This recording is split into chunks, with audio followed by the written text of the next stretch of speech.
The following is a presentation of Muddy River News.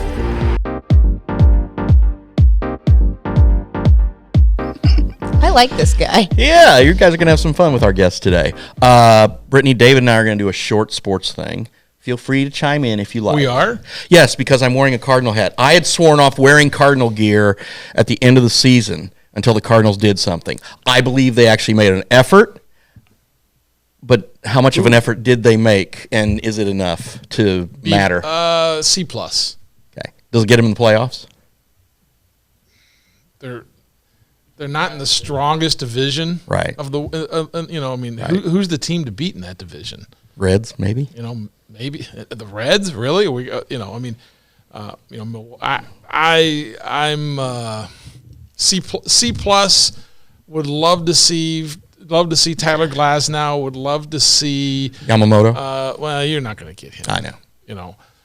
But I didn't have a problem with the three guys that they got. It was okay. Are you talking a C plus in their draft? Their off-season free agent signings, yes.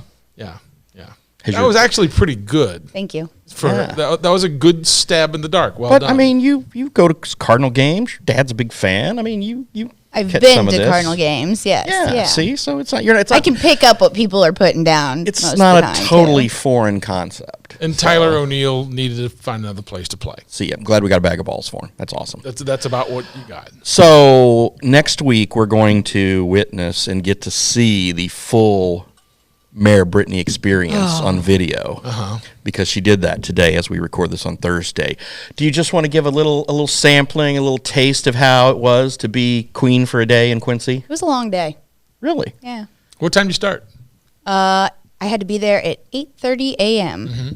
And so when it says mayor for the day, is it, you just go around and, kissing babies and shaking hands, or No. do you actually get to do the full meal deal? I mean, the first hour I was doing the full meal deal, and the camera had to be turned off. So I was like, why am I doing this? So you could I get see. it. Yes. So I could see, but yeah.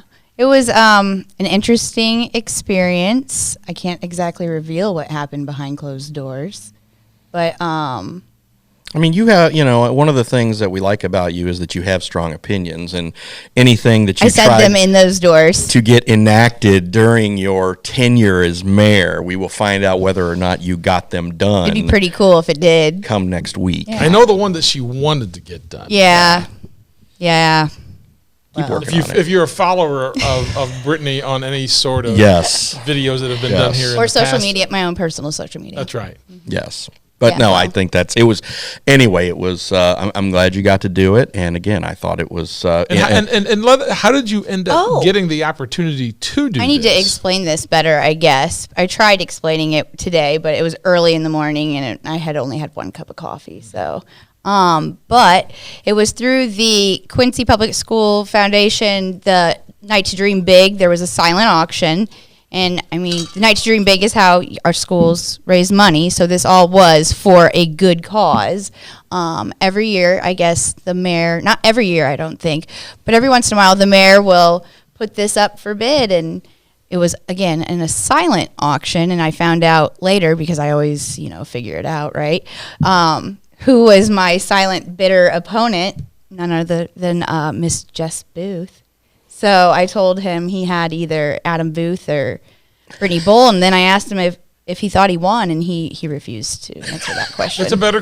You know what? Sometimes answering certain questions, just letting them pass is probably I gave option. him plenty of passes. I said, you can just ding that bell as much as you want, because again, I know I might not say the right thing at the right time. Well, it's a shame you weren't mayor on Tuesday, because then you could have given his speech that he gave at the Gretiff annual meeting, which was like 10 minutes or so, and he ran down the hits of what's been going on this year. The one thing I've noticed about the Gretiff annual meetings every year, the crowd gets older and the size of the audience shrinks. I saw that there was 70 people in attendance. Used to be you'd fill up the little theater or whatever, but Yeah. it was pretty small. Now they did have at the the same night as the county board meeting, and that really doesn't affect much. But still, it was just a little odd for that. But I mean, Kyle, had some good things to say. The mayor, Brett Austin, did the speaking on behalf of the county because Kent Snyder was absent. But is there something that low number? What is it? Is there any significance to that? Well, their membership's up, so I guess it's just. I mean, again, they used to be in January. Mm-hmm. I think moving it to December before Christmas, people are just so busy before Christmas. I think that hurts the crowd. And Kyle and I have had this discussion. And I would disagree with that because I think it's not quite. Where I got to pick a Christmas event over now.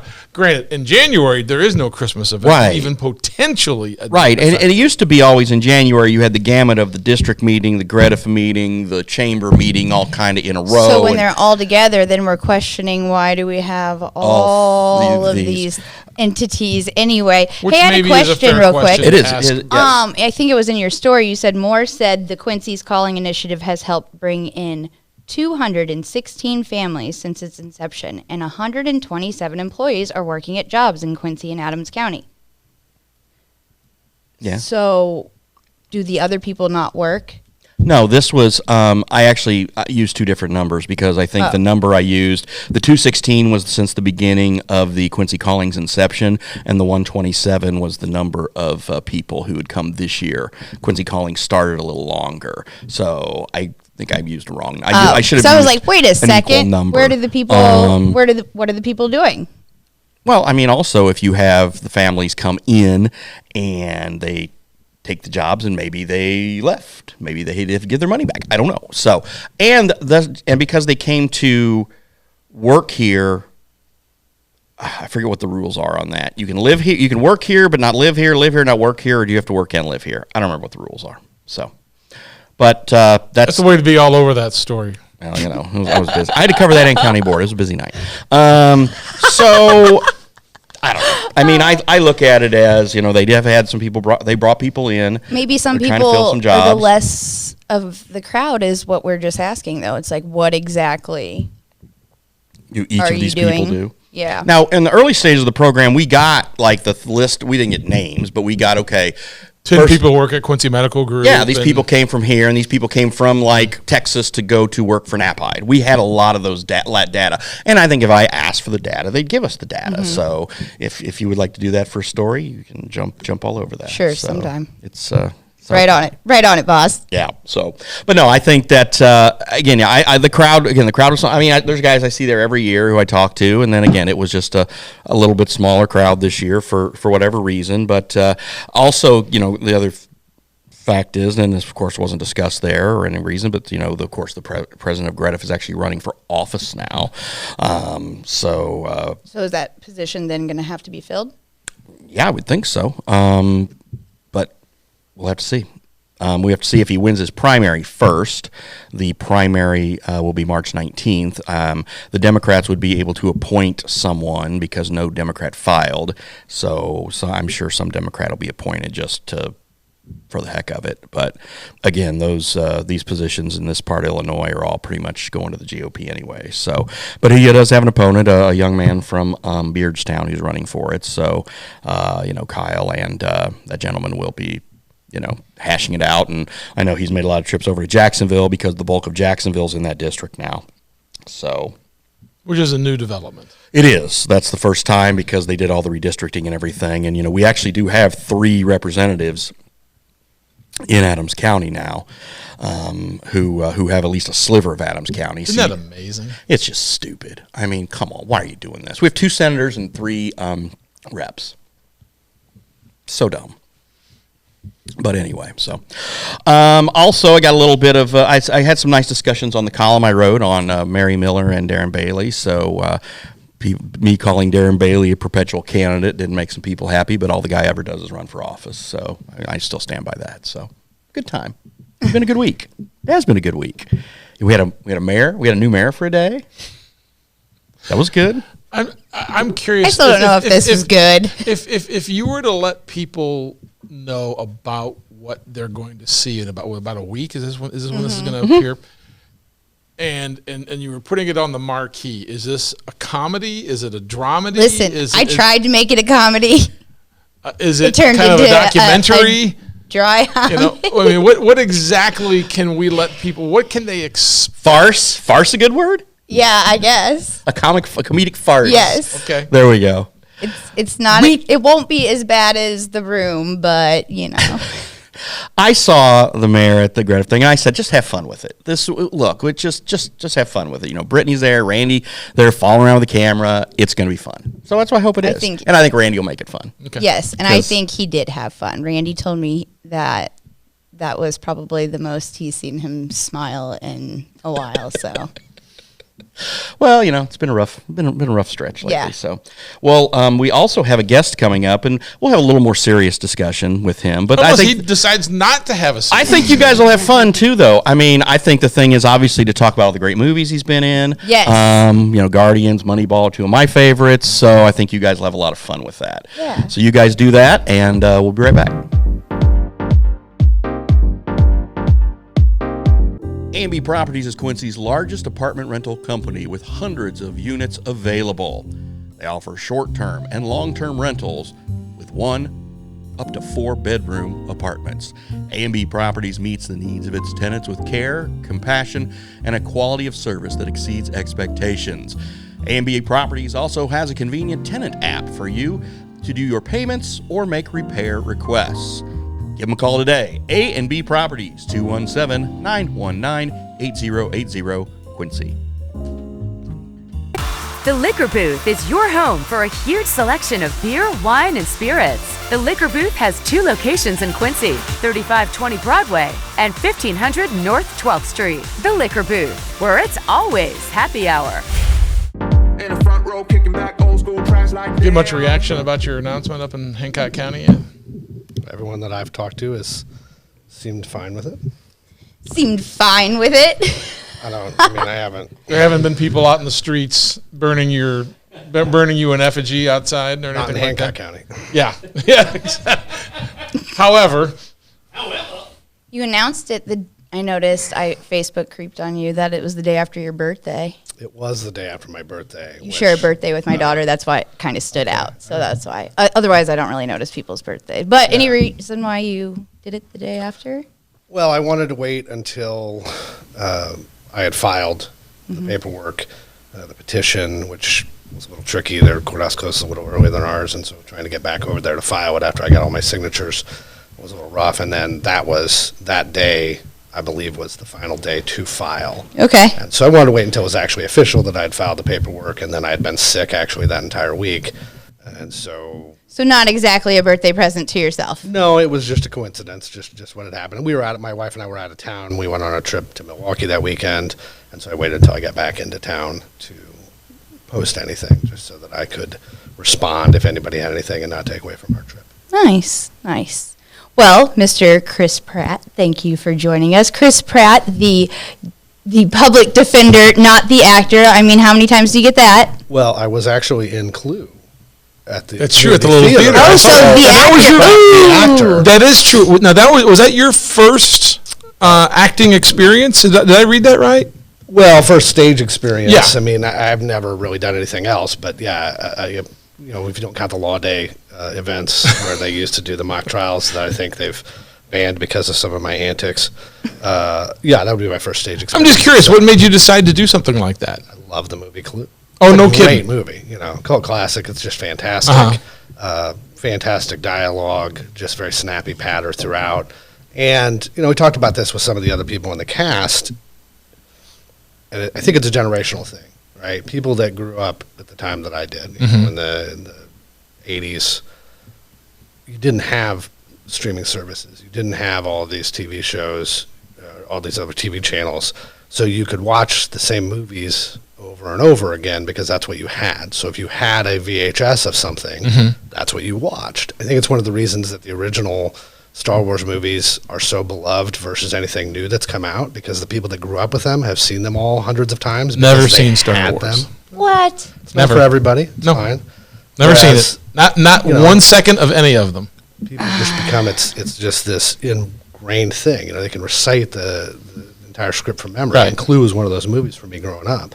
Had a bunch of siblings, and so we would play Clue as well. But just watching that movie was fantastic. Loved it. Just Who great. did you play in Clue? I was Mr. Body.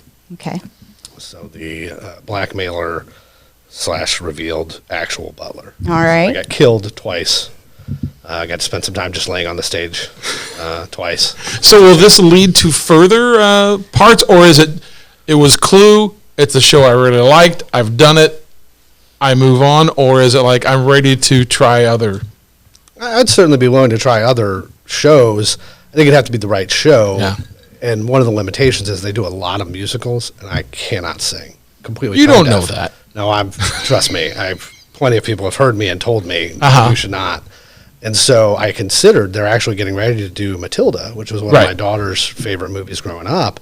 And her father in that, kind of a slimy car salesman type. Danny that DeVito worked- in the movie. kind of not close to Mr. Body, but maybe adjacent to the kind of the way I played that character. And so there was some intrigue there. But in the casting notes, it specifically talks about his character as a baritone, and I'm like, well, then that's more singing than There I you go. do. So if there's another show that piques my interest, certainly I would consider it. That's interesting. I think, and that takes guts too. I can't. Well, especially when it's not something that you've done a lot, and I'm sure, especially for you in the position that you're in with the public defender's office. I mean, it's a pretty straightforward, serious role. And then you step know, outside that and yeah, do It a needs to completely. be, but I found that life's too short to be serious all the time. Right. So when I need to be, when Yeah. we're on the record and I'm representing my client's interests, then Absolutely. I take things seriously and I do my job and I work hard for my clients. But outside of that, I'm going to enjoy myself. And trial law, there's a level of theatricality there anyway. Yes. Right? You need to perform to some extent, right? It's not just about saying the words, it's about having the emotion behind them, having the passion, having the delivery there. I teach at QU, I teach in the mock trial class over there, and that's one of the things that I talk about, that even though they are doing a fake case and how they present it, there is some degree of theatricality with it. And so there's some crossover there. As far as being afraid, everyone that worked at the theater, from the director, the stage manager, everyone, incredibly helpful, very patient, work with you, gave you all the resources you need. And then when you're up there on the stage, the audience lights are out, you can't see anybody. Really? It's like you're playing to an Blinding, empty room. kind of that like I saw. these I lights didn't are see, I couldn't sometimes. see anybody. It's all black out there, and so that That's didn't bother interesting. me that much. I had a friend try out recently for that and had never done it before, and he said the same thing, just how inviting they were. So if you're looking to do something different, I think that would be Quincy. It was Quincy Community Theater, right? Yeah. If anybody was on the fence, I would recommend they try it, because everyone was very welcoming, and there were a lot of veterans in the cast, but there were at least 2 other people I think that had never done anything there. Nice. Maybe 1 or 2 that hadn't done anything at all, just like I hadn't, and no, cliquey, groups in the back. Everybody was very helpful, very welcoming. Nice. And okay, so you said you like to enjoy yourself and not be serious all the time. And I was so happy that you agreed to have a drink, because sometimes people don't realize the concept of Club Muddy is to be well, not you don't drink, but some of our guests that do drink are scared to drink. But it's good to see the personable side of Chris Pratt, and I think I don't think you need a drink to do it, but just to show people that you're human, and this is also supposed to be like the fun part of the news. So that's I think another reason why. Try. Yeah, I don't know. That's why I'm always pushing the booze on our guests. That's exactly what I'm doing today. Our beverage that I got to serve you is the Woodford Reserve from the liquor booth. It's their special bottle. I was lucky to pick one of the very few one of those up. I'm not a whiskey drinker, so how is it? It's very nice, very smooth. Good. I'm glad you like it. So I'm just curious, how'd you get into law? What made you decide to do it? It's kind of a funny thing, because when people ask The movie Clue. when people ask me, I point out that I have 3 siblings who also went to law school, 2 of whom practice law. One's married to another lawyer. My daughter's a lawyer now. But before that, I don't think anyone in our family had ever been in the practice of law. So I'm not from a family that, dad was Right. a lawyer and grandpa was a lawyer and great grandpa was a judge, anything along those lines. And literally, it's one of those silly things. There were 6 of us as kids growing up. We like to argue. We like to argue a lot. And it was one of those things where I found that the argument and counter argument of that was something that we all enjoyed. We were very good at. And so it was just one of those things that I felt like I had some aptitude for. There wasn't really anything else that really caught my interest growing up, going to school. Didn't take a straight path to get there. Took a semester off at one point for about 6 years in undergrad. And so when What'd you do? I worked in a restaurant. I worked at Elders here, our rest in peace, for about 12 years, including through going back to undergrad and finishing. But when I, came to the realization that I was ready to go back to school, it was, okay, so what am I going to do? If I'm going to make this decision to divert time and funds and everything from my family, it can't just be on a wild hair, let's figure this out. And so that seemed like the most obvious thing that I would enjoy and I think keep my interest. And so I finished my undergrad, went to law school, took the LSAT and did decently, and so went and did it and enjoyed law school and have enjoyed the practice of law, so it worked out. How old were you when you went back? I was trying to do that time frame. I'm really bad at math. So I want to say I went back, I was probably 26. Yeah, around 26, 27. I was just under 30 when I graduated. Do you think, maybe, like you said, taking that time off, or for other young people to do that, it would be more encouraging, or I don't know. Obviously, there's a lawyer shortage, and that's a big reason why I wanted to have you on. But would that be, I guess, an encouragement or an option for people, I think, to not jump into it so early and then to wait? Well, I think one of the things you need to think about is, and unfortunately the situation we're in is, if you're going to law school, unless you have a specific situation or you are just a fantastic student who can get a tremendous scholarship, you're likely going to end up with a tremendous amount of Scary debt. Yeah. Right? And so the longer you wait, the more that debt is going to be a part of your life. And so, right, if I had gone straight through, I would have an additional 6 years theoretically of time that I was paying that debt down, and that would make a difference for how my life has been for the last 15 years of the practice of law. So I wouldn't say delay it forever, because you don't want to come out of law school at 50 and then have 6 figures of law school debt that you have to pay off, and then it's going to be part of your life forever. At the same time, taking a gap year, that's not a bad idea. Get some life experience. The advice I would give young people that are considering a career in the law is, one of my goals when I talk to students at QU that are considering law school or not considering law school, and it's just something that's an option for them, is to have a realistic understanding of what the practice of law is. I actually just saw a study the other day, and it said something along the lines of 50% of all legal grads since 2018 said they were influenced to go to law school either by watching Law and Order or Suits, which is a terrible reason to go to law school, because so many lawyers, it is not anything like either of those shows. Suits is the land of make-believe when it comes to law. It doesn't have anything to do with it. Law and Order,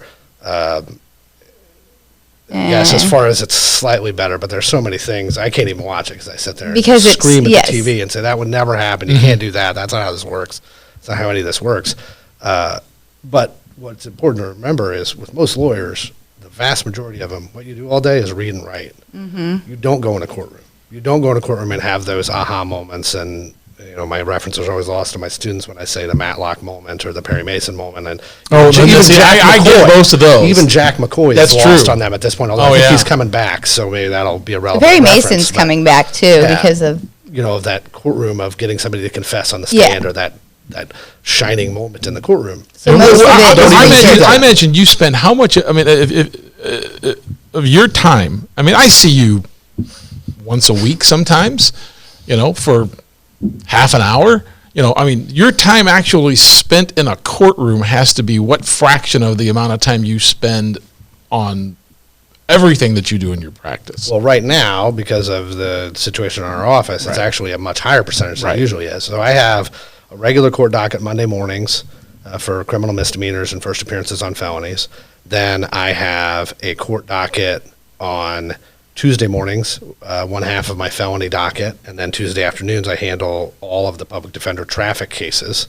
So that's most of the afternoon on Tuesday. Wednesday mornings, I have another felony docket, the other half of my felony cases. Wednesday afternoons, I have a juvenile traffic docket. And then on Thursdays, I cover detention court and conditions court in the afternoon. And so almost all of those times, I might spend the entire morning or afternoon in court. And so on a Monday, I could spend an hour plus in court. On Tuesday, I can spend an hour and a half, 2 hours in court in the morning and another 3 in the afternoon. But that's Same also thing on because Wednesday. you're so shorthanded. that Well, you're filling some of other, those taking that are other, picking up exactly. are shorthanded, but a lot of those are regular dockets. And so probably 50% of my week normally is spent in court. Wow, that number More surprises me. higher than that now, Yeah. right? I mean, it's probably from the time that the Monday through Friday, we're probably talking about 60, 75% of my time now is spent in court, which makes it difficult to get to some of the other things that I would prefer to be doing to better represent my clients. Which is the reading and the writing and the researching. Reading and writing and researching, talking to clients, talking to witnesses, investigating things, just to be able to prepare, right? Most of my cases, they're resolved pretty easily. Right? We know where they're going to work out. Right? Everybody comes in, and most people have a pretty good idea of when we start a case, what's going to happen, right? Most of my clients aren't coming in saying, I want my day in court, I'm going to go Yeah. to trial on this, and we're going to fight this to the But you have last some of day." those that do, Some of and those that they do. And the will. cases that need to go to trial, or the people that want to go to trial, who have every right to go to trial, I need time to be able to devote to that preparation. I can't just go into jury trial and say, oh, okay, well, let's figure out what happens here, right?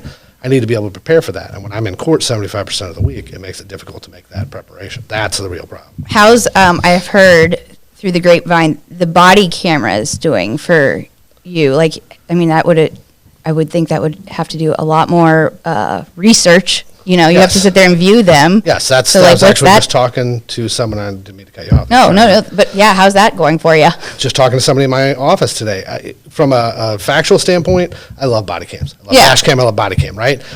Surveillance cameras, HD, right? We can see what happened, Mm-hmm. right? There's no arguing with here. It's on video, Time right? to I'm not view gonna have the a footage. an argument either way. This is what happened. This is what we have. We're going to have to deal with this, right? It makes it much easier than he said, she said when I have a video. But you're right. When you're talking about, okay, you have an arrest and 4 police officers show up, well, that's 4 different dash cams possibly, 4 different body cams possibly that then I have to view. And are they of the same incident? Yeah. So do I need to sit there with a fine-tooth comb on each one of them? Maybe not with each one of them, but a different angle can mean Yeah. all the difference in the world. How close somebody is to the microphone can make all the difference in the world. And so if you have an hour-long interaction on an arrest, an investigation with 4 police officers, that's 4 hours, 8 hours of footage that I have to review in order to be able to, if we're going to trial, Yeah. and I need to be prepared to respond to that footage, or I'm going to play that footage, that's a lot of time for one case. And so while it's a helpful tool for both sides, it does add a tremendous amount of time to that preparation time and the research time when I am trying to resolve a case. I know one of the things, I just read a story, it was today or yesterday in the New York Times. We were talking about the effective use of body cameras, but what they were talking about was how police departments, especially it was in New York City, are preventing the public from seeing the actual footage on those cameras because they are maybe not necessarily showing the New York Police Department in a good light. I don't see that necessarily being the case here in Quincy, but I think we've requested one body cam. It was a dash cam footage that we got of after her conviction. A woman stole Quincy Police Department the one that had vehicle the and took heyday off. with the car. Exactly, and I was some think people footage. there were people who were It it was fascinating. You don't typically get to see the crime being perpetrated, and if nothing else, I think it definitely it just again it gives it educates the public. Yeah. I mean, to be really and again I And think it would. entertains. Well, I'm not necessarily looking for the entertainment value. I know you may be, but I also think it protects. I think it protects the police department. Both sides, to be really though. quite It honest. protects both sides, like you said. Like even the things that maybe the police don't want to share, it protects both sides. So, So. they're a good thing. I haven't really seen them in the times that I'm over there. I don't really get to see them a lot. Yeah. So it hasn't really, how often I know when you have to prepare, but how often do you use police cam footage in any of your? The beauty of having it means a lot of cases it doesn't need to be played because everyone knows exactly what happened. There you go. Right? So it's much easier to resolve the case, Yeah. right? There's just fewer sticking points from either side. Whether it's, hey, the police did something wrong, or hey, here's footage of my client absolutely doing this thing. It makes it so you don't have to use that footage. Right. Right. And so it's sort of an interesting thing is that by having it, we don't need to use it.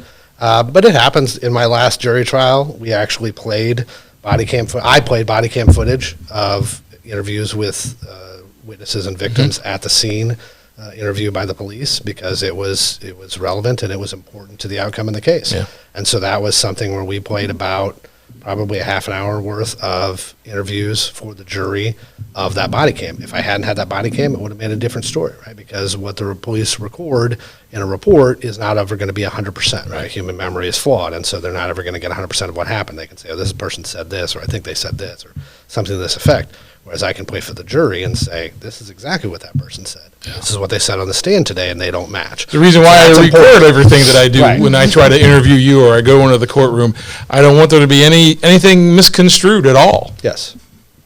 Okay, so again, why we brought you to the table today, did you happen to catch the latest coffee talk with Mr. Brett Austin concerning did. the lawyer shortage? I did have an opportunity Okay. to see that.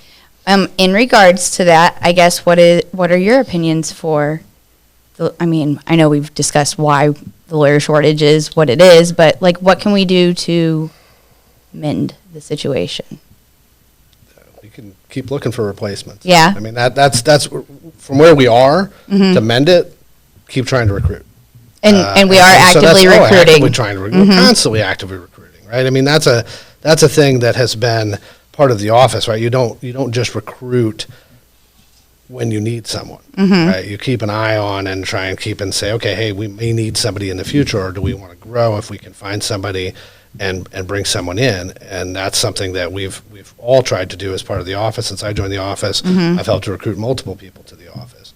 The problem is Quincy is a unique environment. It's a unique legal environment. It's a unique environment generally. There's a charm here that people that have lived here or are from here understand and get. People that aren't from here, it's not as easy to sell. And so Okay. when you try and bring people in, that it's not like this is San Diego where it's 68 degrees year round and you can say, hey, in addition to this job, you're in a garden spot in the world, right? Yeah. We get harsh summers, we get harsh winters. You know, there's a lot of things that are not necessarily ideal about Quincy. And so it is a problem to try and recruit at any point in time. When you're already shorthanded, then trying to recruit and bring people in is a problem. But it's not a matter of our office not making those efforts. Yeah. And what I can say is we have made efforts to bring people in and expand that office, like Brad Austin talked about, that we've expanded the office over the years. That was when we saw and identified good candidates who could come in and take a part-time position and fold it into the office and make it a full-time position with a good candidate that we could keep, and we could try and retain that person and they'd do a good job. Right now, we're shorthanded. We're shorthanded 2 attorneys and 1 staff person, okay? The 2 attorneys both left and partially based on medical reasons. The staff member that's not there is out on leave. I don't know whether they're going to be back or not, also for health reasons. So the shortage that we have right now is from 3 people who left because of health reasons. Have we had people leave in the past? Yes, absolutely. About a year after I joined the office, somebody left, and we had an opening for a little bit, but we were able to recruit somebody and bring them in. But when you have 2 openings almost simultaneously because people have explored other opportunities, it's hard to fill those positions, 2 at a time. Yeah. And then you have all of the other things working against you with a public defender's office, the general stigma against public defender's office. The fact that everyone knows public defenders are overworked and underpaid. Right? So we have to work against that when we Is try and that recruit people. everywhere?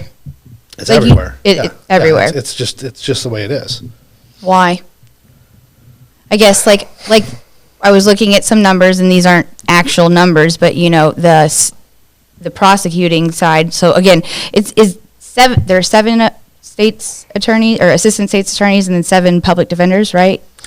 That sounds right for their office. Ideally, we would have 7 if we were fully staffed. If yeah. you were fully staffed? We have 5 right So, now. okay. And then the numbers there for like the budget was something like, I think 600K to the 200K. And that's like a huge discrepancy there. I guess, why?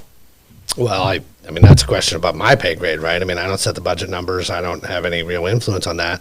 What I can tell you is, from the general public's standpoint or viewpoint, what I would think is most people believe we're the bad guys, right? That we represent the bad guys. And so You are the bad guy. I'm not I'm like, saying I that. beg to I know differ. exactly what I'm you're not saying. saying that, but I'm saying from But the if- perspective of which of these 2 offices do you want to better fund?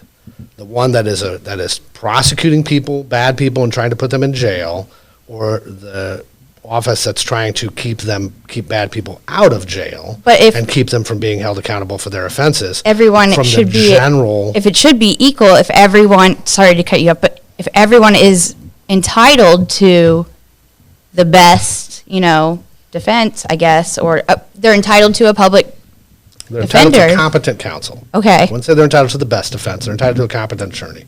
I guess then effective why wouldn't representation. we be equal in that if you're, It's an excellent question. okay.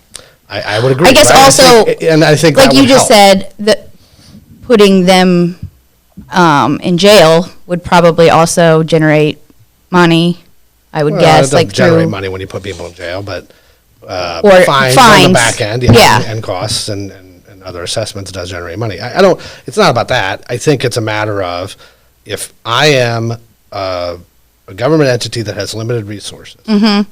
and I can choose to fund one of 2, and one is generally going to be supported by the general public, and one's not. Which one am I going to fund? It makes pretty easy sense. I don't agree with it, but I can understand it. I can look at it and say, hey, yeah, I get it. If you have limited resources, which one are you going to fund? You're going to fund the one that everybody thinks are the good guys, not the bad guys. But I think that's part of the problem too. We have of those 2 attorneys and the last 3 attorneys who left the office, all 3 of them left to go to get jobs that paid more, and so that certainly impacts it. 2 of them were very young attorneys in their 20s. I heard you knew one of them really well. Very familiar with one of them. But, they're young attorneys who we could have kept for maybe a decade plus, right? A decade easily, because that's how long it takes to get the loan forgiveness if you work in public interest. And so if we can pay them at a level where they're not looking for other jobs, then maybe we maintain those people. And Is that that's you continuity. just brought up something that I thought was interesting. You talked about loan forgiveness. I mean, that That's- is a debt that I can't imagine there are many graduates of law school who go, "Phew, I'm debt free, man. I'm good. I'm ready to rock." He rolled Would his there- eyes. He's yeah. he's been around a couple. Exactly. Would there be a way for there to be some debt forgiveness, or are there already ways to have debt forgiveness if you did work in a public defender's office for is. X number of years, There- or if you worked instead of working in private practice, you basically you give back to your community for X number of time. There absolutely is. And that's one of the things I just mentioned is that if you work in public interest, so it doesn't have to be a public defender's office, it can be a prosecutor's office too. If you work in a public interest, public sector instead of the private sector, yes, you're going to make less money. Right. But if you do it for 10 years, 120 months, qualifying, and you pay under the rate that they have you pay, based on that, at the end of the 120 months, they forgive the balance. Wow. And so that is one of the things that is an advantage of working in public interest. But you also still, that's a very remote thing, right? You're talking about 10 years down the line. Right. And so That's when a you big have somebody commitment. coming out, you still have to pay at a rate that is reasonable enough, right? Because if somebody can go somewhere and double their pay, like people And from get our the office who have, forgiveness? well, not even get their forgiveness, but if you're talking about doubling your pay, Oh. you're spreading that debt over 10 years, but you're doubling your salary right now, that's a different story, right? And so when you talked about, okay, we make $25 or $30 an hour and they're paying private attorneys $125 or $150 an hour, those private attorneys aren't putting every penny of that in their pocket, right? They have overhead costs that are covered in our office. But if you're making 100 of it or even 75 of it, that's Right. twice what you're making, right? And so you can say, hey, you know what? If I run these numbers because of the rate I'm being paid at, going into private practice or going and joining this other job, even other private jobs, because 2 of those attorneys who left remained in the public sector, right? Here in Quincy. Here in Quincy, and got significant pay increases. So it's not a matter of, oh, hey, I went into private practice, so I'm not going to get that loan forgiveness. I think that one of them, I know the other probably is already past the point of any issue with that. They've been practicing for long enough. But the other one, I think, is still qualifying for that loan forgiveness because they're still in the public sector and they got a tremendous increase in their salary. And I'm not telling tales out of school. It's all public. You know, if you're a public employee, you can look up my salary. I mean, you can't, you know, it doesn't say Chris Pratt on there, but if you go look up the public defender's office budget and you look at the salaries, it doesn't take long to figure out which one's me. Right. And so, you know, people know. And people that left our office and then went to other public interest jobs, you can do the same thing. You can pull the salaries for those jobs and say, hey, this person was making this here and they're making this here, and they're still getting that loan forgiveness. So the loan forgiveness, while fantastic, 1, doesn't have anything to do with the county. That's a loan program. And 2, is not enough. And so we need to hopefully bring those numbers up. Now, there were some increases this year. The budget that was approved showed increases, and that's fantastic. I appreciate that, and I'm sure everybody in the office appreciates that.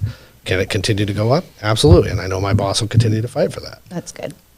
Especially since the prices of things are going up. So it's Well- like once you finally get that We had a raise. letter to the editor written to us here just in the past week about a lawyer who's based in, you know, grew up in Quincy but is now working out of St. Louis, saying it's really hard to stay in Quincy, to take a job in the public sector, working for the county or the city.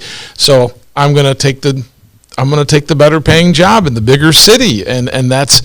You can't That's the blame fight Quincy has fought forever and ever and ever, and probably about the only thing you can throw at it is more money.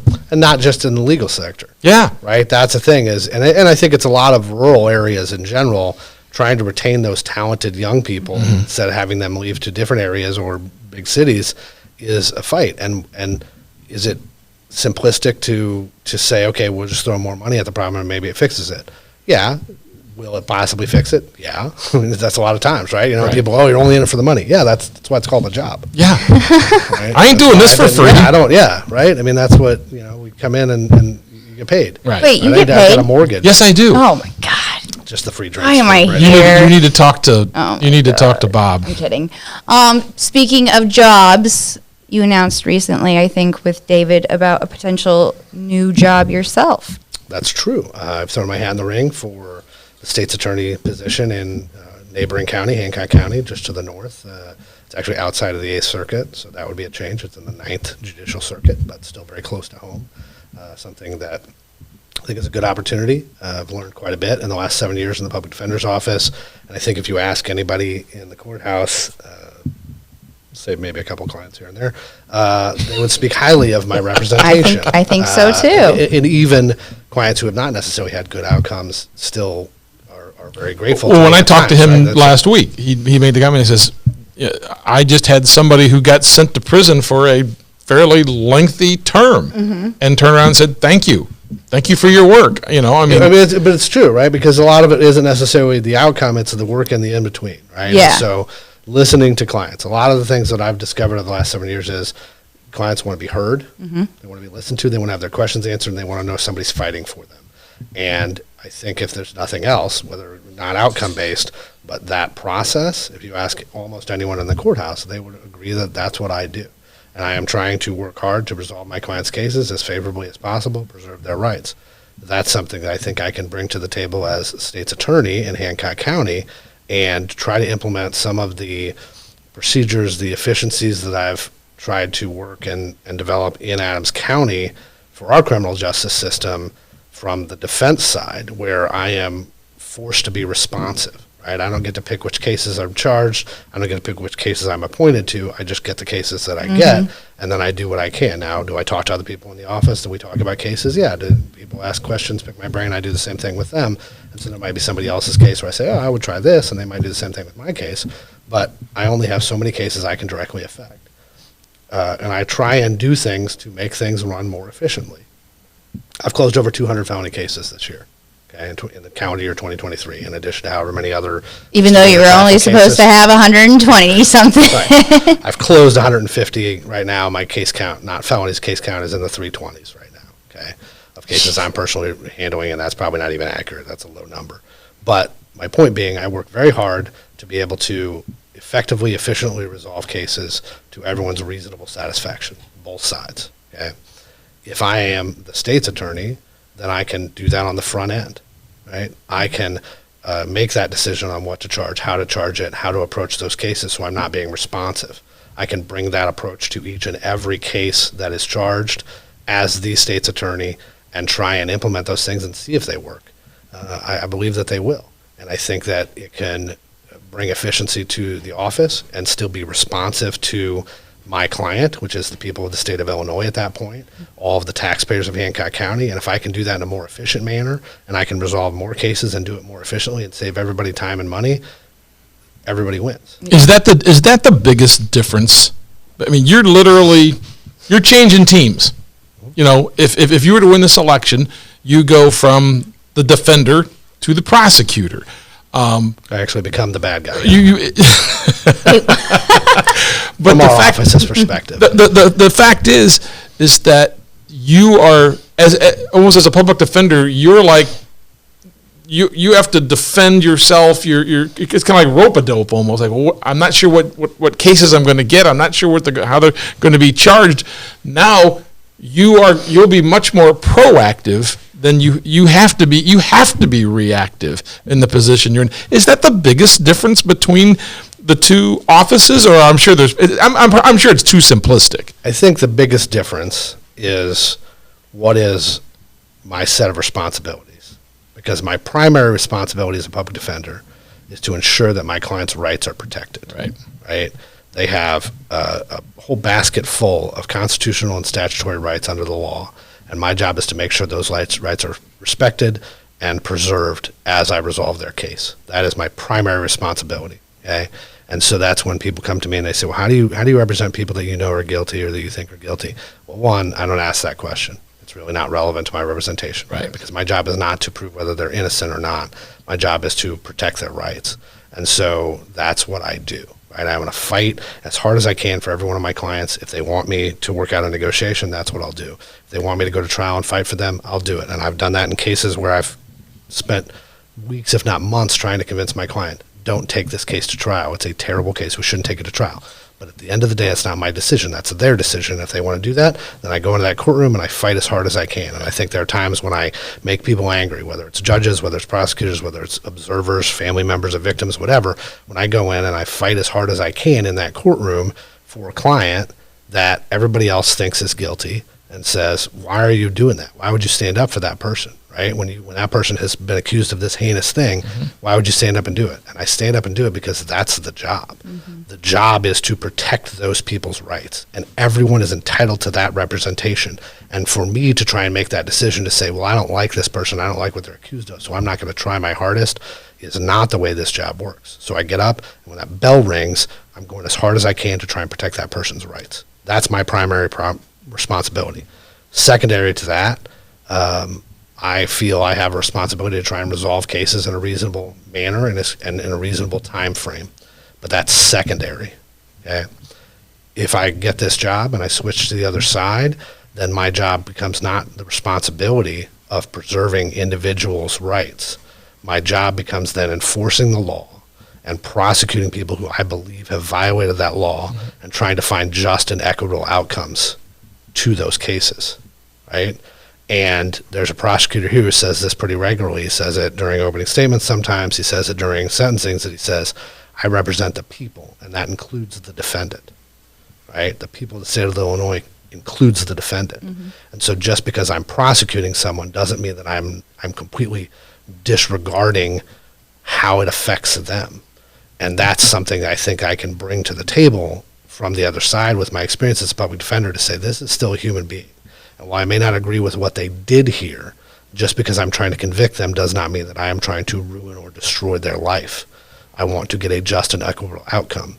That's something I already try and do, is get just and equitable outcomes for everyone. That's how in a situation where someone can go to prison for many years and shake my hand and say thank you as they leave the courtroom because I fought for a just and equitable outcome, and that person knows, you know what, I'm going to prison, but maybe I deserve this, and maybe this is a better outcome than I would have gotten if he hadn't been my attorney. Right. That becomes not a secondary goal or secondary responsibility. It becomes my primary responsibility if I'm state's attorney. And it's a responsibility I already take very seriously. It has to take a back seat as a public defender because I have that ethical obligation on the front end to preserve my client's rights, but I also want to have just and equitable outcomes. As a Just prosecutor, saying that's the main just an thing. equitable outcome after a drink is pretty impressive because I had to sit there and just an equitable outcome. Yeah, so I yeah. didn't say that I'm never serious. I can be very serious when I need to. You are somebody that I would not want to argue with. Let's put it that way. I'm not trying to argue with you. You said you argued with your siblings growing up. Were you argumentative as a child to your elders? Sometimes. Not I feel pun like- intended, No. elders. Sometimes, that's good. Sometimes I was, but I feel like I was disruptive at times in school many times. Did they say to you when you were young Uh, you were going to be a lawyer? Yeah, but I did it in like a fun, cheeky way. Yeah. Like it was shenanigans. Yeah. So they didn't usually get that mad at me. That's kinda Well, how like I they'd be annoyed with it because I was being disruptive. But if you were clever and you weren't like aggravating and hostile, then Yeah. it was like, okay, knock it off. Like, come on, you know. Were and then you they were upset. argumentative as a child? Ooh. I don't know. I didn't argue with myself very much, and I mean, I dominated my brother. I mean, that was not a fight, Man. but, so no, I don't know. I don't Yeah, I remember but I do remember when I was in high school, my English teacher, my British literature teacher. Oh wait, you argue with an junior, English teacher? as my British literature, Tom Burnett, who very active in the theater for many, many years. We had a journal we had to write, and we did Shakespeare all the time, and there were just times I just didn't read the material. Sorry, I got a baseball game tonight. I'm not going to read it. And I would just instead of just saying I don't know, I would write something cheeky, goofy, in a way to entertain him in my way of saying I don't know. And I remember in one of them he wrote, "You really ought to consider becoming a writer." And that was the first time in my life that anyone had ever said that's something that you should think about. And I've always remembered that because I'd never really even given it a scintilla of thought until he wrote that in my junior year British literature notebook. My parents always told me I was going to be a lawyer, but here I am. There's still time. There is Yeah, still time. apparently there is, time. but no, I'd rather sit here on the Club Buddy set and drink my drinks. And I guess, I just want to know. and I think get paid. I only have one other question that I want to ask. What is possibly the most misunderstood part of your job? Oh man. I mean, I could sit here and just list off. My guess is there are all kinds of possibilities. I mean, Here's he said what he's I the will tell bad you. guy. Here's what I will tell you. Yeah, I mean the main thing. The thing that bothers me and annoys me to no end, okay? There is a process in the criminal court system, okay? And a ridiculous percentage, 90% plus, probably closer to 100, between 90 and 100, Mm-hmm. closer to 100 of cases are resolved through a plea negotiation. Right. Okay? That's where almost all cases wind up. Very few cases go to jury trial. In 7 years, I've had 7.5 jury trials, okay? Very few cases go to trial. Mm-hmm. Almost all of them are resolved. It doesn't mean they get resolved at the first court appearance, right? You have a first court appearance, and you have a second court appearance, you have a third court appearance, right? I need time to talk to my client. I need time to get the discovery materials from the other side and review Right. them and go over them with my client, talk about what's going on, what happened, what the allegations are. And you're What doing are this for options- 150 cases on top of Right, that. yeah. What are my options? What do we want to do? What's your goal here, right? Because sometimes clients come in and they say, I didn't do this, I want my day in court. Okay, that's fine. We know that up front. Other people just say, hey, I don't want to go to prison. Or if you can get me probation, or I don't want to go to prison for more than a decade, whatever, right? Different people have different goals. But I need time to figure that out. I need Right. time to have that conversation. So what happens in almost every case, and especially in felony cases, is very early within the first few weeks of that case, we come in and we appear in front of the judge and we have an arraignment, and the judge goes through all of these heinous allegations against my client, and they, everybody knows this happened on video. My client stole a police car and there's video of it, and they drove 100 miles an hour up the street. And we say, how can they? And then the judge says, how do you plead? And we say, not guilty. And people are just enraged by that. Yep. They say, how can this person go in there and say they're not guilty when we all know they did it and all these things? It's a procedure. Yeah. Just because one day somebody comes in and says, we're pleading not guilty today because we have to enter a plea and we haven't worked something out yet, doesn't Yes. mean that in 48 hours or in 3 Not, months. not we're gonna guilty plead- is almost It's not like, can I guilty- just have some more time? Yeah, it's not guilty today. Yeah. Right? And so people get so enraged by that on social media and they rage about it and they're angry. How can you plead not guilty when we know what happened and we Throw know him in what jail happened? right now. Just burn him at the stake, just Yeah. hang him in the town square. It's not guilty. Those are always my favorites. Today. Oh, Right? yeah. And I don't The try and the reason- Facebook lawyers. I don't try and reason and ration with the mob on social media. I don't have that Yeah. interaction. I don't worry about that. Nobody that's practicing law should worry about that. That's not the responsibility. But that, if you want to say, what is the biggest misconception that people get so angry when a criminal defendant pleads not guilty? Almost every felony case, somebody pleads not guilty Yeah. and then It's- I mean, later pleads guilty. When was the last time you had somebody come in there? You know, somebody robbed a bank or held somebody up at gunpoint or whatever, and they walk into the courtroom. That first, we're going to arraign you. How do you plead?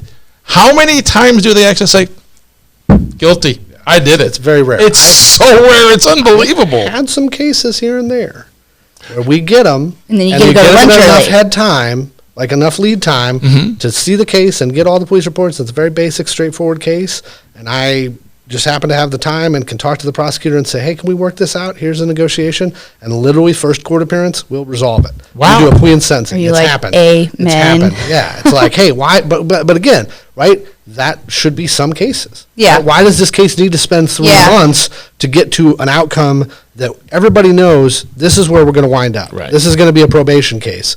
Day one. We've got the police reports. There aren't going to be any more police reports that come out. We know what's going to happen here, right? I have enough experience. Prosecutors have enough experience. A lot of times my client has enough experience to know where this is going to come out.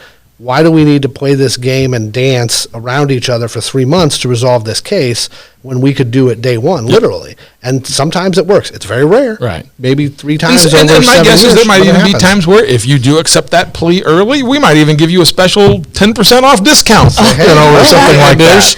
There's something to be said for a quick resolution. Yeah. Everybody getting on board. You said you don't interact on social media like with those comments, but do you ever just pop the popcorn and Oh, I love Read reading 'em? them. Oh, it cracks me up. Yeah. All the time. Family members sending me comments and people sending me Screenshots comments and with I your- send it to them. Yeah. And there was one there was an absurd comment I'll tell you off the Yeah, in the a few green months ago room. that I read and I just had to laugh because I'm like, this is like of all the complaints people have made against me over the years It on was- social media or in person, I was just like, this is gibberish. Say it Like, to what my is this person? I was just face. cracking up. I said, I think I might.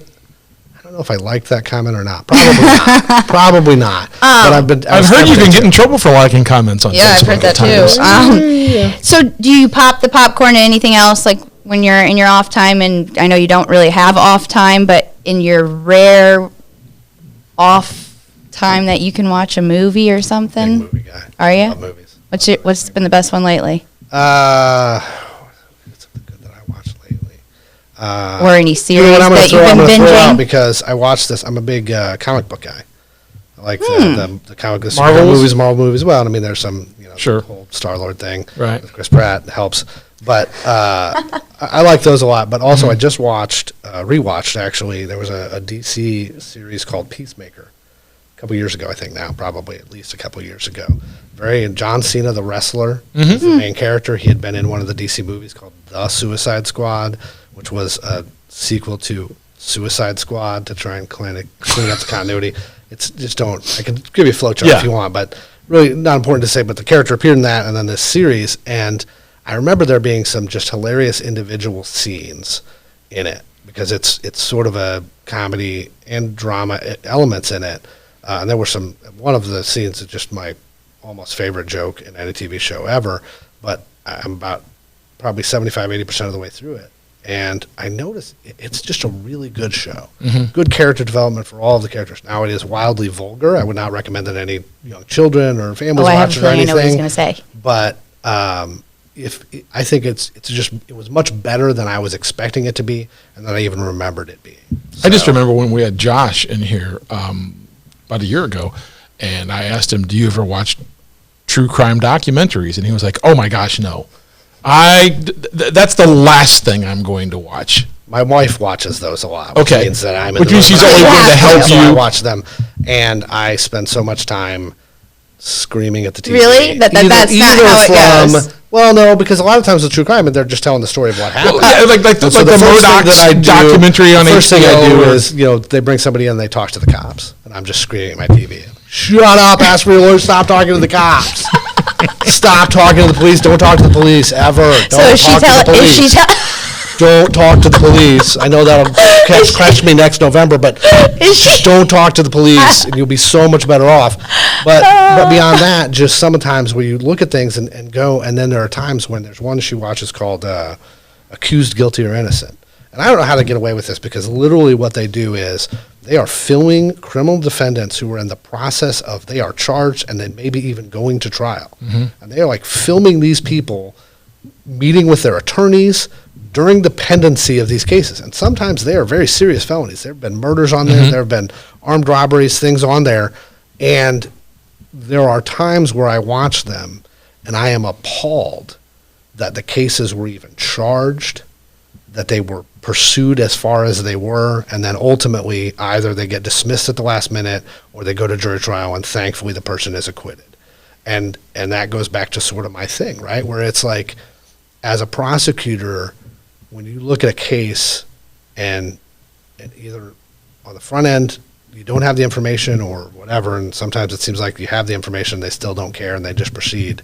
But if you have a case and then later there's information that comes out that makes it obvious and clear that this person is not guilty, you need to have the moral fortitude to say, okay, we're walking away from this case. Right. And the public may not like it because they don't understand it, but I have an ethical obligation as an attorney, and I have an obligation, a moral obligation as a human being to say, we're done here because I was wrong. And that's something else that I hope to bring to the prosecutorial side, not to say it's not there here, but to say I am willing to admit my mistakes and work to correct them. And that's something that I've done throughout my legal career, and it takes a long time to get there, right? As a human being, to be willing to openly admit your mistakes and say, you know what, I screwed up and I'm sorry, I'm going to fix it. It's hard to do that. It's taken me a long time to get there. Best thing, though. But Best it's human freeing. characteristic. It's freeing to say, when I made a mistake, and it's got me in a lot of trouble over the years as a lawyer. There are other people that don't like when you do that. It makes them uncomfortable because they're not willing to do that. And so to be able to say, you know what, I'm going to take in, and it's not weakness to take in new information and change your mind. It's strength to bring in new information and change your mind and position on something. Yeah. And that's the approach that I would take. If somebody wants to come to me and talk about a case, let's talk about it. I think Well, that sounds good. if nothing Change else, my mind. today's theme needs to be don't talk to the police. Yeah, I like that one. Just as And next week, and plus, Adam Yates is going to be on here sometime in the next few Sometime weeks. in the future. we'll have We're not we'll have a good revealing time when, to- but soon. to ask him One about last that. thing, though, before we're done here. Okay. Okay. You said that you worked at Elders. Oh, R.I.P. yes. Where now is the best fried chicken? Here's the deal. I loved Elders. I worked there for a decade. Right. Plus, I had family that ran it. Okay. I enjoyed my time there. It was a lot of fun. And they had... You're going to tell me you didn't like the fried chicken, or you didn't eat the fried chicken. They had a lot of things on the menu that I really liked, and the fried chicken was very good. It wasn't my main Really? thing. Like, I would eat it sometimes, but it just wasn't my thing. What was your thing? I liked the steaks. Really? They would cut they cut their own steaks. That was the thing with Elders, is there was so much about it that you just don't see. Yeah, because everyone just talked about the fried chicken. Yeah. But again, all that fried chicken was cut. I used to be one of the guys that would bring in, it was basically the whole chicken, and you cut all those pieces up and trimmed that in-house. And how we marinated and did those things is what made so many things so good. We sliced our own steaks fresh in the building. Ugh. We ground our own hamburger. You're making me Hamburgers. hungry already. We made our own coleslaw. We made all the sauces and gravies in-house. All of it was homemade. Do you cook at home? I do, actually, and that's one of the things on holidays. Instead of doing the turkey, and somebody else in the house and the family usually do a turkey, I do the Sunday special from Elders. I do chicken and noodles. I know the recipe. I know all the recipes. So I do baked Nice. chicken and Wow. noodles, and chicken gravy, homemade chicken gravy, and I'm coming have over for that. the holidays. And, I've been known to supply extras. Okay. I still Do you make for put them like in to-go 300 people. boxes? I did. Well, the first year I did it was Awesome. 2020. All right, well, And you have so my I- vote. packed them up, and everybody came by and got them. But then there's some coworkers. That So a used to fried love chicken it, in so- every house up in Hancock County Yes. is kind of because it's sort of the mantra to the voters up Yeah, there. I think so I'll too. cook, yeah, come out. We'll have a Thanksgiving dinner, and I'll make everybody baked chicken. I know how to cook for a crowd. There you All go. right. Well, thank you so much for being here. I appreciate it. Now Absolutely. now you've Well made fun. me hungry. It's time for me to go get some There you dinner. go. I just love the fact that I had no idea you ever worked at Elders. That was just that's cool. To, I mean, those are the types of Everybody has a things, background, those are the David. types of things that you only learn by watching Club Money. Exactly. There you go. I still work in the service industry. There you go. All right. Well, thanks for being here.